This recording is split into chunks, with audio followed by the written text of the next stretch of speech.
Robert, I want to hone in on this issue because I think this is really important for people to understand.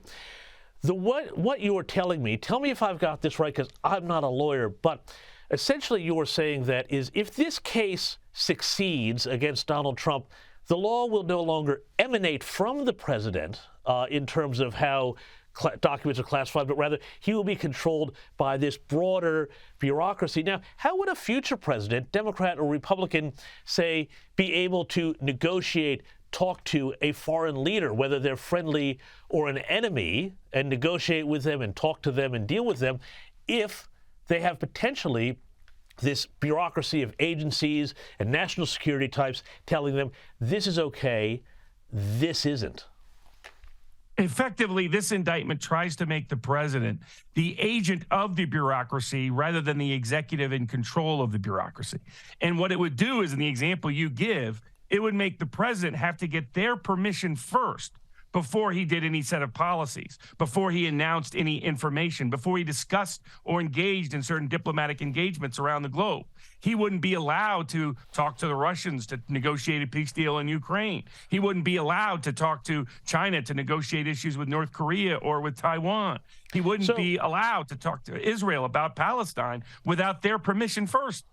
So, Robert, then what that would mean essentially is that you could have a president come in on a ticket of saying, we're going to do this with foreign policy, we're going to make America this way or that way or the other thing with foreign policy, diplomacy, trade, all of these issues, but still, I mean, this would be kind of almost a deep state coup, not to be conspiratorial about it. Well, that's exactly what it would be. I mean, the deep state original is a doctrine originated by a publisher at The Economist, and it just means what happens when you have an unelected bureaucracy that has administrative power over law enforcement and national security. It got termed a deep state because of how deeply entrenched it is and because of how powerful that can be. If they can, I mean, we have that problem in the United States. People like Jesus Angleton was running around blackmailing members of Congress. When he was part of the CIA to broaden their budgets and expand their power. So we're back to that all over again. We have aspects of the intelligence community that thinks they should run American foreign policy, and the American people should not be bothered with it. The American people shouldn't get to determine that. Their elected president shouldn't get to dictate that. That they are the experts and they should run the show, and the president should just be their spokesperson. And if he ever challenges them, he goes to prison.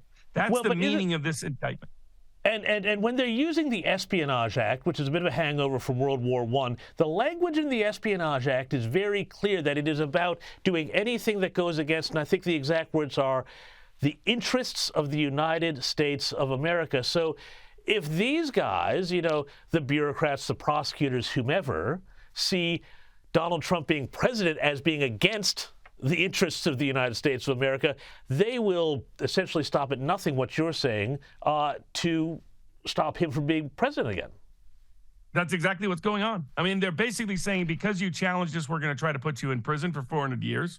And we're going to try to make sure you're never president again, just like they handicapped his presidency with, as we now know from the Durham report, a bogus Russiagate investigation and smear campaign that might have prevented, had Trump had free reign, maybe we don't have this war with Ukraine. Maybe he would have found out a solution so this war doesn't exist. So these are real-world consequences to the perilous precedents. People think that's about Trump. It's really about the power of the American people to control their own executive branch. And finally, Robert, I can't let you go without asking you about the latest news out of the corruption cases that are brewing under the surface around the Bidens. Latest is that there was alleged coercion of a foreign national connected with Ukrainian energy firm Burisma to pay $10 million in bribes, according to individuals familiar with the investigation into the FBI's handling of the confidential human source report they have on that. What's the latest? And given everything we've just talked about, is this going to continue to be squelched because there's another agenda?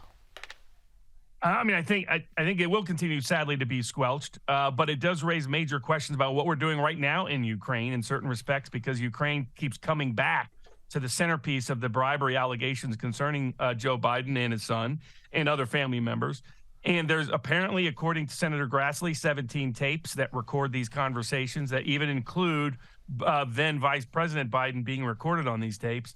It would fit the modus operandi. I mean, during the Ukrainian time frame, you had a lot of oligarchs that got a lot of their riches from government connections, from questionable banks. That was what Biden was put in charge of running after what some people call the Maidan coup, other people call the Maidan revolution. However you term it, there was a lot of free reign going on, a lot of investigations that got shut down.